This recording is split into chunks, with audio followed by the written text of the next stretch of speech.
back scoreless as we head to the 6th. Just a glorious day here in Arizona. Are you in charge of planning your next social gathering for the office or friends? Bring your group to Wrigley Field. Enjoy special perks only available inside the ballpark. The Cubs offer special ticket packages for groups of 15 or more. Call the group sales office and speak directly with your dedicated executive at 773-404-4242 or visit Cubs.com/groups.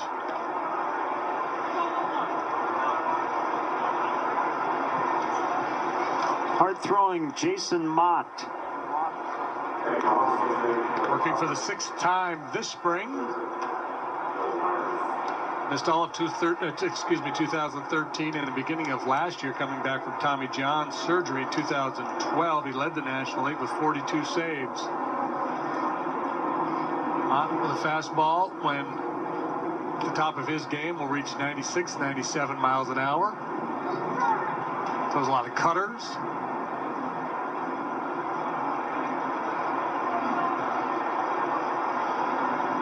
Myers, Solarte, and Venable, top of the order for the Pods. So you want to have a little fun with the numbers, since I was talking about league average and on base and slugging and the like. This is how things have changed. Last year, the Major League collective OPS was 700. An on base of 314, slugging of 386. If you go back to the year 2000, it was 782. Ground ball knocked down by Rizzo. Going to be a tough play. Mott covering. Safe.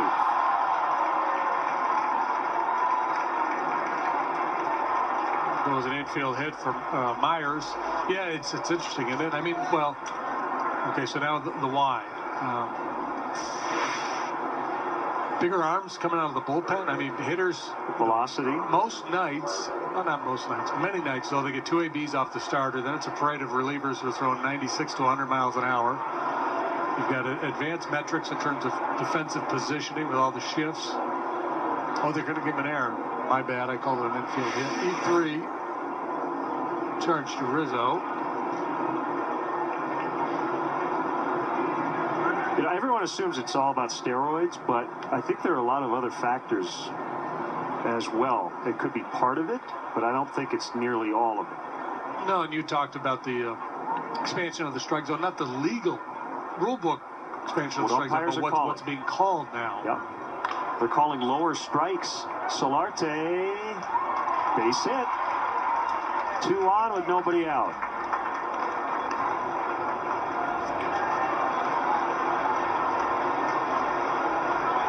And we will get a pinch runner. Corey Spangenberg for Solarte.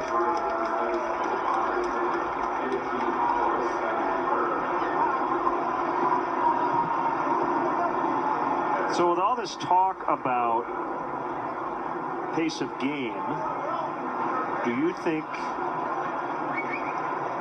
baseball needs to do something to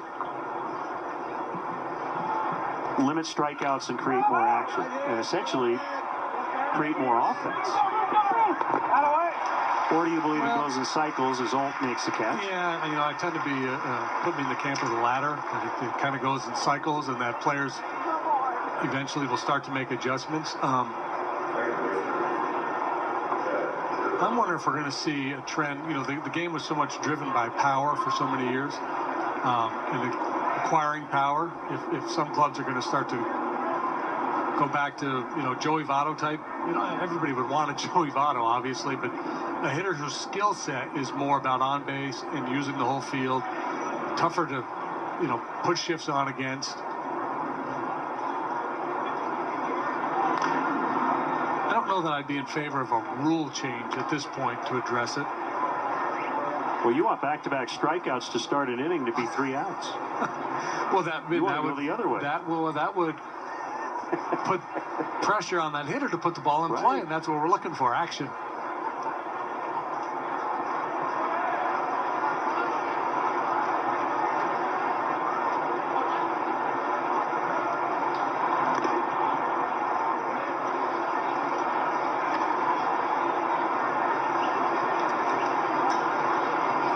So in the modern era, according to Baseball Reference, the record for Major League OPS, 1930, it was 790. But after that, it was 2000, 1999. So recent times, some of the best,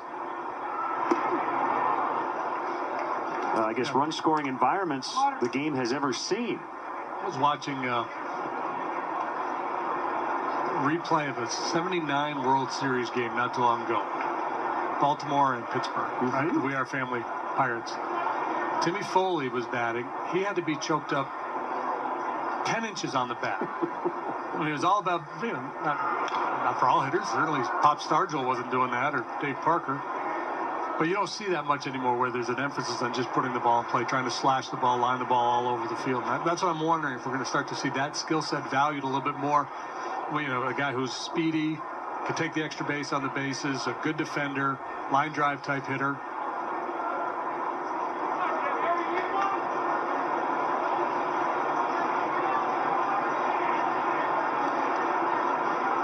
Two. And Jerko fouled it off himself.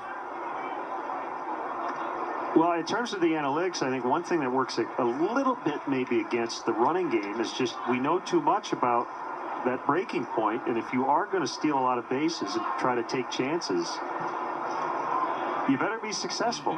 Otherwise, it's a losing proposition.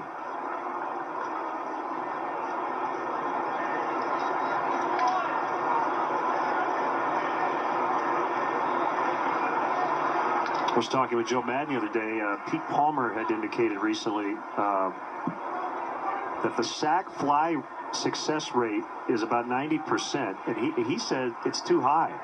That teams should be more aggressive, especially with one out, in trying to score a runner from third, because he said even if you are only successful on that particular play, 30% of the time the math still works, because a runner third, 2 outs, you can do the very, relatively speaking, easy math to figure out what the chances odds of scoring a run are. So, that kind of thing might affect what a manager would do in terms of a shallow pop fly into right.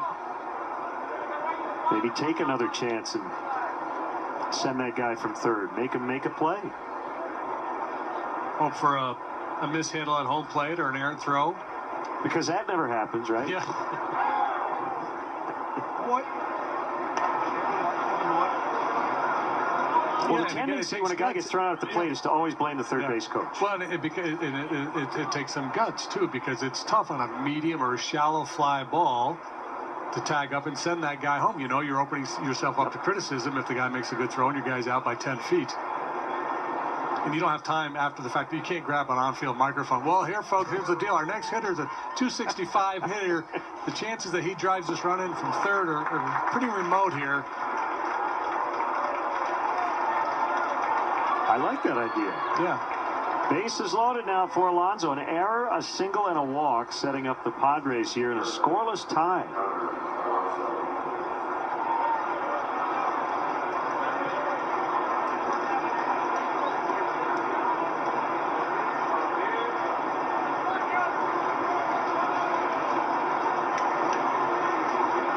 And that's a play. It's very easy to defend the aggressive send if you're down near the bottom of the order.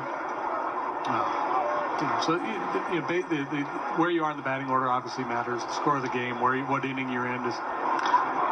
Line shot out at. The ball hit right at Alcantara. Did a good job. He looked at every base to try to see if he could find another out, and he could not. 2 away. Yeah, like a quarterback with all his checkdowns. He's looking at all his would-be receivers, but nobody was open, so he had to hang on. Well struck, but a hang with him for Yonder Alonso. No play there, no play there. Just eat it, hang on.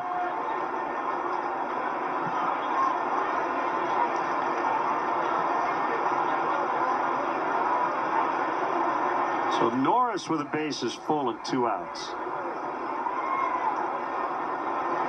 Swing and a miss. Where I think base runners in general, JD, could get better is pitches in the dirt. Pitches that get away from the catcher, and just that secondary lead and the idea that the minute that ball gets away from the catcher, I'm gone. You anticipate. That's the whole key, is anticipating the ball in the dirt.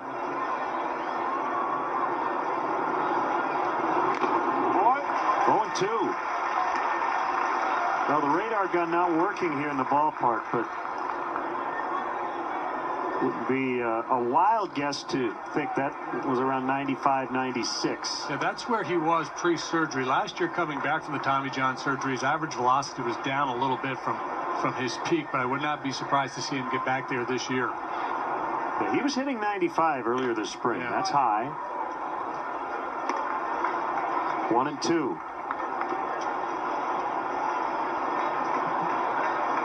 He's fun to watch between pitches. Got a lot of personality. Yeah. Tugging at his jersey, his cap, flipping the ball up in the air. He's got that Yukon Cornelius beard working. Bumbles bounce.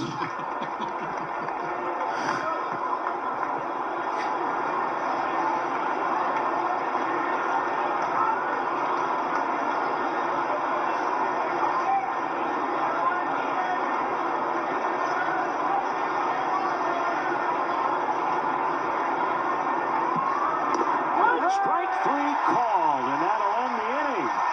And Norris should know better than anybody. He's been behind the plate working with Doug Eddings all day. Still 0-0. They leave him loaded.